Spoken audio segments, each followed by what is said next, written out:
service to His Majesty King John of England, was particular about his dogs, and particular about his horses, and about his only daughter, and his boy Roland, and had been very particular indeed about his wife, who, I am sorry to say, did not live long.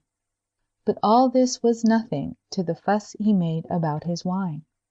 When the claret was not warm enough, or the Moselle wine was not cool enough, you could hear him roaring all over the house. For though generous in heart and a staunch churchman, he was immoderately choleric. Very often, when Sir Godfrey fell into one of his rages at dinner, old Popham, standing behind his chair, trembled so violently that his calves would shake loose, thus obliging him to hasten behind the tall leathern screen at the head of the banquet-hall and readjust them. Twice in each year the Baron sailed over to France, where he visited the wine merchants and tasted samples of all new vintages, though they frequently gave him unmentionable aches.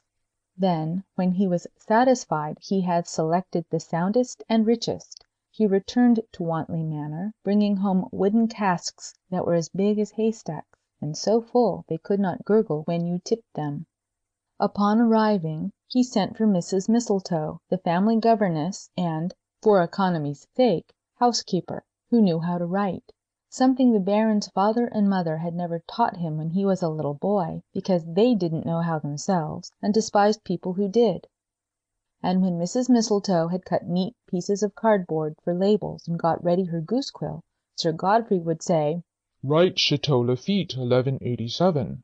or "Write Chambertin, 1203." Those, you know, were the names and dates of the vintages. "Yes, my lord," Mistletoe always piped up, on which Sir Godfrey would peer over her shoulder at the writing and mutter, Yes, that's correct," just as if he knew how to read, the old humbug. Then Mistletoe, who was a silly girl and had lost her husband early, would go, "Tee-hee, Sir Godfrey," as the gallant gentleman gave her a kiss. Of course this was not just what he should have done, but he was a widower, you must remember, and besides that, as the years went on, this little ceremony ceased to be kept up. When it was "Chateau Lafitte, 1187," kissing Mistletoe was one thing, but when it came to "Chambertin, 1203," the lady weighed 225 pounds and wore a wig. But, wig and all, Mistletoe had a high position in Wantley Manor. The household was conducted on strictly feudal principles.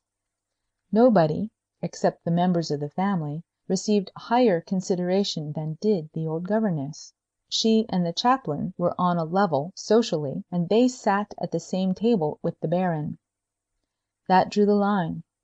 Old Popham, the butler, might tell little Whelpdale as often as he pleased that he was just as good as Mistletoe, but he had to pour out Mistletoe's wine for her, notwithstanding. If she scolded him, which she always did if Sir Godfrey had been scolding her, do you suppose he dared to answer back? Gracious, no! He merely kicked the two head footmen, Meeson and Welsby, and spoke severely to the 9 housemaids. Meeson and Welsby then made life a painful thing for the 5 under footmen and the grooms, while the 9 housemaids boxed the ears of Whelpdale the Buttons. And Whelpdale the Buttons punched the scullion's eye. As for the scullion, he was bottom of the list, but he could always relieve his feelings by secretly pulling the tails of Sir Godfrey's 2 tame ravens, whose names were Croak James and Croak Elizabeth. I never knew what these birds did at that, but something, you may be sure. So you see that I was right when I said the household was conducted on strictly feudal principles. The cook had a special jurisdiction of her own, and everybody was more or less afraid of her. Whenever Sir Godfrey had come home with new wine, and after the labels had been pasted on the casks, then Popham, with Whelpdale beside him, had these carefully set down in the cellar, which was a vast dim room, the ceilings supported by heavy arches, the barrels, bins, kegs, hogsheads, tuns, and demijohns of every size and shape standing like forests and piled to the ceiling. And now something was wrong there. "This here's a hawful circumstance, sir," observed Whelpdale.